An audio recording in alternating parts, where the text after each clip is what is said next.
It's a very different neighborhood. When I first began working here, I couldn't walk from my car to our office building without escort because it was that dangerous. We would come to work in the morning and there'd be blood on the steps of the office building where there had been a shooting the night before.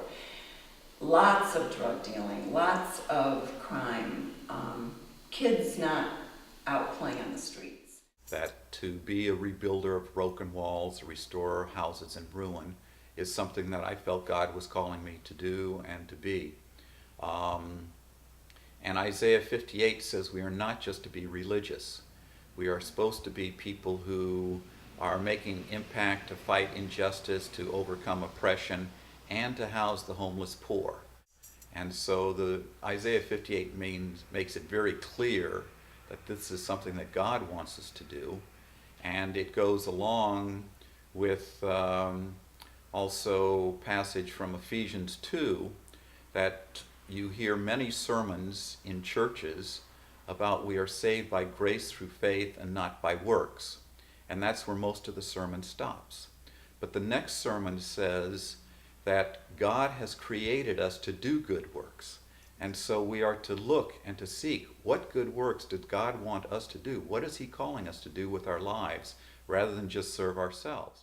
That means we are to be as concerned about the housing of our neighbors as we are to be concerned about our own housing.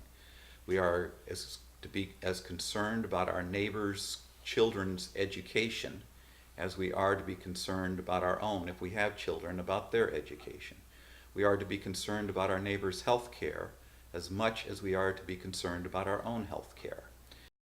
Women with children who were having to stay 2 or 3 months at a time in housing and move on, partly because landlords were not taking care of the properties. They weren't providing heat, they weren't providing proper utilities, and the properties were allowed to deteriorate to the point that people were always trying to move on to something better. Well, this was very disruptive to families. The children were removed from school, they were removed from the community. I feel Cornerstone will stick by what they're doing because they have started on something. And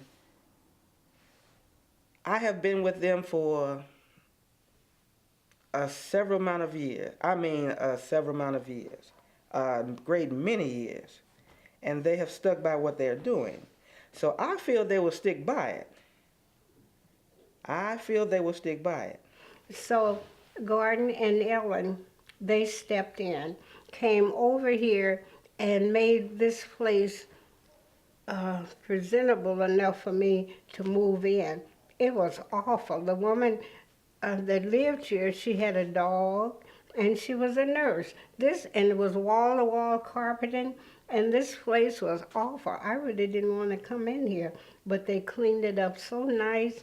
And next time I seen it, I was ready to come in here, and I was grateful. And I was so happy that they thought enough of me to put their arms around me and want to see that I would be someplace secure. This is my home, and I want them to know I appreciate it and I'm grateful. That the gospel, in fact,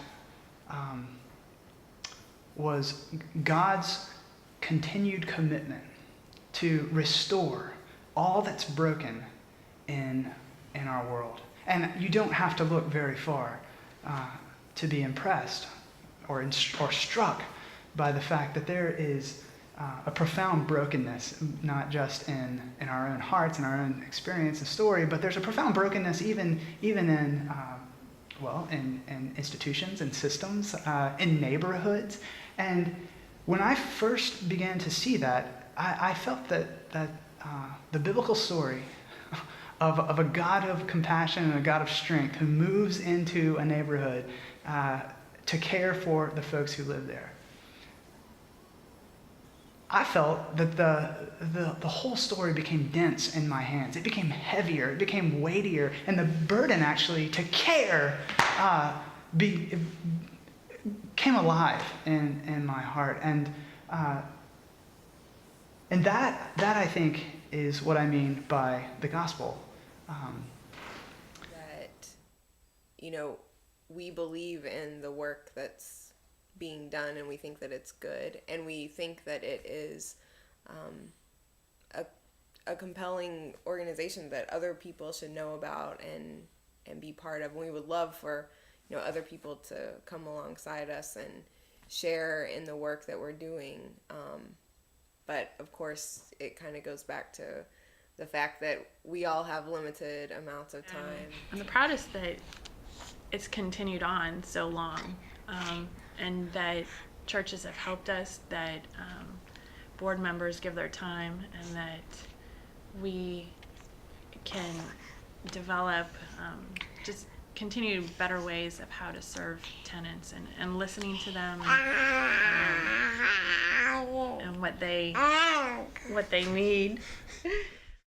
My wife had a Bible club for many of the Cornerstone kids on the street and other kids on the street, and 2 of our Cornerstone tenants, the kids grew up in my wife's kids club. They are the only kids in the neighborhood that I know that finished high school, got jobs, then got married and had children in that order. And she was described as the angel of the neighborhood at her funeral because she knew the issues were social and economic and not racial. And that has been a big divide in America, that so many people were racist and saying the problem is race. But the problem is that there has been so much oppression and injustice that many people have suffered. Now, if we can raise more money, then we can buy more buildings.